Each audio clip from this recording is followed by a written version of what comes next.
কিন্তু পরোক্ষভাবে আপনার আমার মাথার উপরে ছায়া হয়েছিলেন, যারা অভিভাবকত্ব করেছেন, যাদের কথার একটি দাম আছে এই শহরে, তাদেরকেও সম্মানজনক জায়গায় রাখবার চেষ্টা করবেন।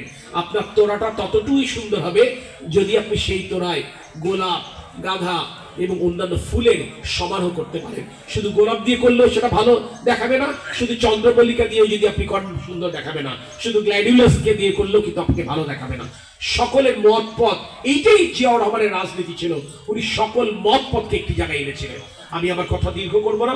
আমি আজকের এই কাউন্সিলে আমাকে আমন্ত্রণ জানাবার জন্য এবং এই প্রখর রৌদ্রতা উপেক্ষা করে আমাদের কথা শুনবার জন্য আমি আপনাদের সকলের প্রতি কৃতজ্ঞতা প্রকাশ করছি, এবং আমি এই আশাটুকু নিয়ে নিশ্চয়ই আমি এই খোকসা ত্যাগ করব, যে আশার কথা আমি আমাদের প্রিয় নেতা তারেক রহমানকে বলবো যে ইনশাল্লাহ আপনার নেতৃত্বে খোকসা পৌরবাসী একতাবদ্ধ, এবং আপনি নিশ্চিত থাকতে পারেন একই ধারাবাহিকতায় আমরা খোকসা উপজেলা বিএনপি এবং কুমারখালী উপজেলা বিএনপিও আমরা কাউন্সিলের মাধ্যমে আমরা নতুন নেতৃত্ব নির্বাচন করবো ইনশাল্লাহ।